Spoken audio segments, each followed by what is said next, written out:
आकाशवाणी लखनऊ से प्रस्तुत हैं प्रादेशिक समाचार।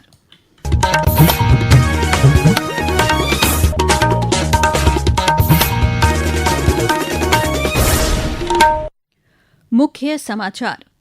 मुख्यमंत्री योगी आदित्यनाथ ने यूपी जापान इन्वेस्टमेंट मीट में जापान के बिजनेस लीडर्स के साथ की बैठक। कहा, साझा विकास, प्रौद्योगिकी और समृद्धि पर आधारित है दोनों देशों की साझेदारी। जापान की कंपनियों के 3,195 करोड़ रुपए के प्रोजेक्ट की हुई वर्चुअल ग्राउंड ब्रेकिंग। परियोजनाओं से 10,000 से अधिक रोजगार के अवसर होंगे सृजित। सर्वोच्च न्यायालय ने प्रश्न पत्र लीक के मामले को रोकने के लिए परीक्षा सुधार पर राधाकृष्णन समिति की सिफारिशों को लागू करने के लिए सरकार से मांगा जवाब। और झांसी में बेतवा नदी पर बने पारीक्षा बांध को वर्ल्ड हेरिटेज इरिगेशन स्ट्रक्चर्स के रूप में मिली मान्यता। 14 अक्टूबर को फ्रांस में मिलेगा अवार्ड। नमस्कार, प्रदेश के समाचारों के साथ मैं मोनिका चौहान। और अब समाचार विस्तार से। मुख्यमंत्री योगी आदित्यनाथ ने आज नई दिल्ली में यूपी जापान इन्वेस्टमेंट मीट 2026 में जापान की प्रमुख कंपनियों के सीईओ और बिजनेस लीडर्स के साथ राउंड टेबल मीटिंग की। कार्यक्रम में केंद्रीय सूचना और प्रसारण मंत्री अश्विनी वैष्णव और केंद्रीय कृषि मंत्री शिवराज सिंह शामिल हुए। मुख्यमंत्री ने निवेशकों का आभार जताते हुए कहा कि भारत और जापान की साझेदारी साझा विकास, प्रौद्योगिकी और समृद्धि पर आधारित है। उन्होंने कहा कि प्रधानमंत्री नरेंद्र मोदी के मार्गदर्शन, स्पष्ट नीति और दृढ़ संकल्प के साथ निरंतर सुधार करते हुए प्रदेश आज भारत के विकास का ग्रोथ इंजन बना है। श्री योगी ने कहा कि जापान के पास दशकों का औद्योगिक अनुभव है, वहीं उत्तर प्रदेश के पास उसे आत्मसात करने और आगे बढ़ाने वाली युवा पीढ़ी है। जापान के पास दशकों का औद्योगिक अनुभव है, उत्तर प्रदेश के पास उसे आत्मसात करने और आगे बढ़ाने वाली युवा पीढ़ी है। हम चाहते हैं जापानी कंपनियां उत्तर प्रदेश को अपना सेकंड इंडस्ट्रियल होम माने। उत्तर प्रदेश सरकार आप सभी के साथ रिलायबल पार्टनर के रूप में खड़ी है। मुख्यमंत्री ने कहा कि पिछले 9 वर्ष में सरकार ने सेफ्टी, स्टेबिलिटी और स्पीड के साथ प्रदेश के बजट को, जीएसडीपी को और प्रति व्यक्ति आय को 3 गुना करने में सफलता प्राप्त की। 1 ट्रिलियन इकोनॉमी बनने की दिशा में राज्य मजबूती से आगे बढ़ रहा है। बीते 9 वर्षों में हमने सेफ्टी, स्टेबिलिटी एंड स्पीड के साथ उत्तर प्रदेश के बजट को, उत्तर प्रदेश की जीएसडीपी को, उत्तर प्रदेश की पर कैपिटा इनकम को 3 गुना करने में सफलता प्राप्त की है। $1 ट्रिलियन की इकोनॉमी बनने की दिशा में हम मजबूती के साथ आगे बढ़े हैं। Infrastructure, logistics, industrial cost and good governance का एडवांटेज आज उत्तर प्रदेश के पास है। इस मौके पर सूचना और प्रसारण मंत्री अश्विनी वैष्णव ने कहा कि भारत की आर्थिक वृद्धि को अब वैश्विक स्तर पर मान्यता मिल रही है। उन्होंने जापान के उद्योग जगत से भारत और विशेष रूप से उत्तर प्रदेश में निवेश करने का आह्वान किया। वहीं कृषि और किसान कल्याण मंत्री शिवराज सिंह चौहान ने कहा कि सरकार ये सुनिश्चित करने के लिए विशेष प्रयास कर रही है कि अनुसंधान और तकनीकी नवाचार सीधे किसानों तक पहुंचे।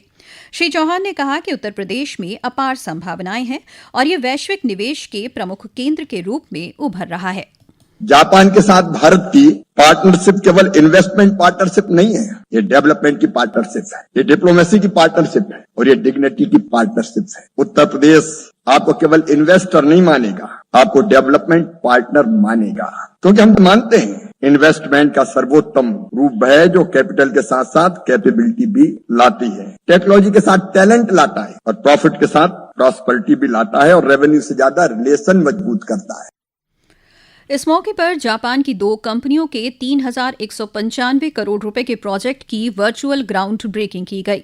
यीडा क्षेत्र में लगने वाली इन परियोजनाओं से 10,000 से अधिक रोजगार के अवसर सृजित होंगे।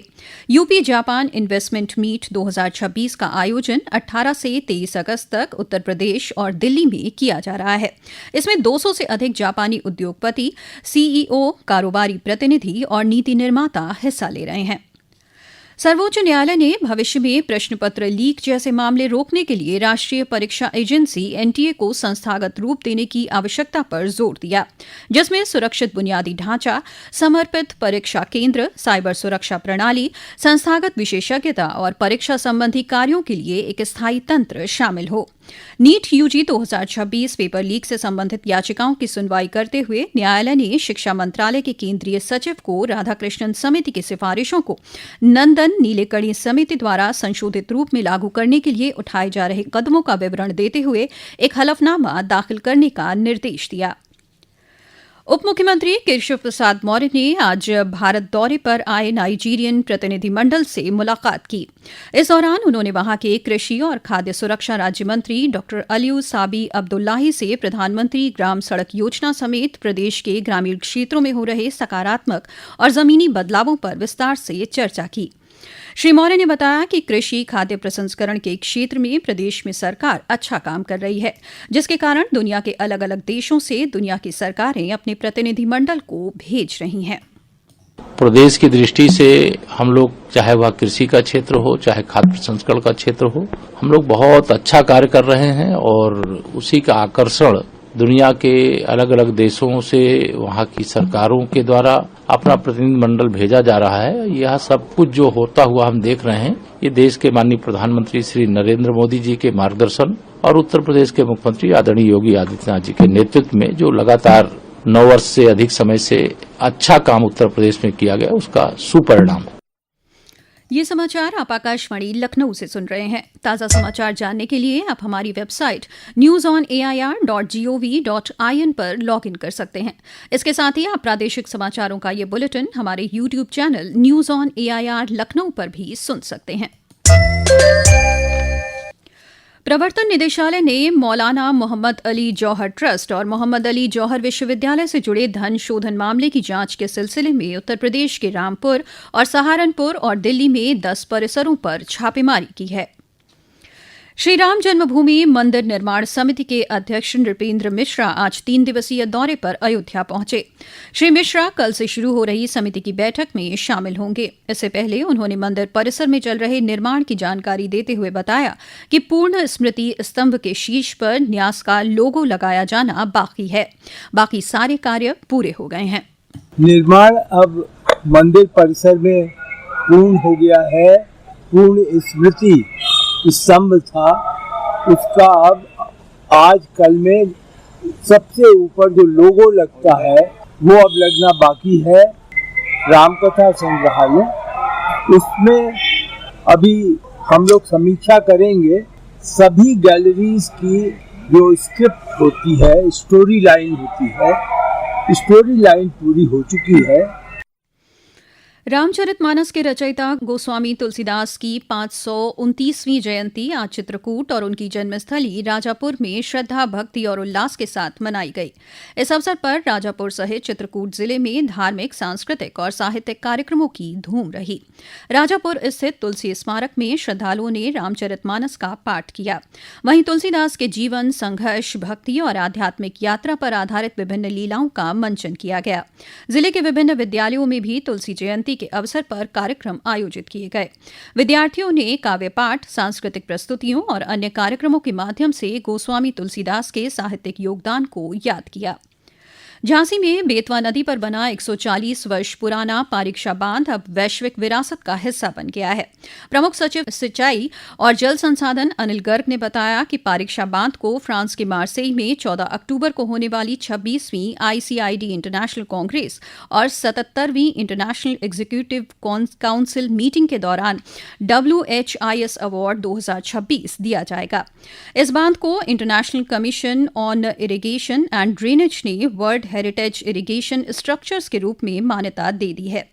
ये बांध करीब 140 साल से बुंदेलखंड की सिंचाई व्यवस्था में महत्वपूर्ण भूमिका निभा रहा है। ये बेतवा नहर प्रणाली का मुख्य हिस्सा है। बलिया बलिदान दिवस के अवसर पर आज जनपद बलिया में भव्य कार्यक्रम आयोजित किया गया। कार्यक्रम का शुभारंभ परिवहन मंत्री दयाशंकर सिंह एवं अल्पसंख्यक कल्याण राज्य मंत्री दानिश आजाद अंसारी ने किया। कार्यक्रम में शहीदों के बलिदान और स्वतंत्रता संग्राम सेनानियों के योगदान को नमन करते हुए नई पीढ़ी को उनके आदर्शों से प्रेरणा लेने का संदेश दिया गया। परिवहन मंत्री ने कहा कि 19 अगस्त का दिन पूरे देश के साथ साथ बलिया के लिए विशेष गौरव का दिन है। प्रदेश के कई जनपदों में रुक रुक कर बारिश जारी है। मौसम विभाग ने अगले 2 दिनों के लिए प्रदेश के कई हिस्सों में भारी बारिश की चेतावनी जारी की है। और अब अंत में मुख्य समाचार एक बार फिर। मुख्यमंत्री योगी आदित्यनाथ ने यूपी जापान इन्वेस्टमेंट मीट में जापान के बिजनेस लीडर्स के साथ की बैठक। कहा, साझा विकास, प्रौद्योगिकी और समृद्धि पर आधारित है दोनों देशों की साझेदारी। जापान की कंपनियों के 3,195 करोड़ रुपए के प्रोजेक्ट की हुई वर्चुअल ग्राउंड ब्रेकिंग। परियोजनाओं से 10,000 से अधिक रोजगार के अवसर होंगे सृजित। सर्वोच्च न्यायालय ने प्रश्न पत्र लीक के मामले को रोकने के लिए परीक्षा सुधार पर राधाकृष्णन समिति की सिफारिशों को लागू करने के लिए सरकार से मांगा जवाब। और झांसी में बेतवा नदी पर बने पारीक्षा बांध को वर्ल्ड हेरिटेज इरिगेशन स्ट्रक्चर्स के रूप में मिली मान्यता। 14 अक्टूबर को फ्रांस में मिलेगा अवार्ड। इसी के साथ प्रादेशिक समाचारों का ये बुलेटिन समाप्त हुआ। अगला बुलेटिन रात 8 बजे FM पर प्रसारित किया जाएगा। नमस्कार।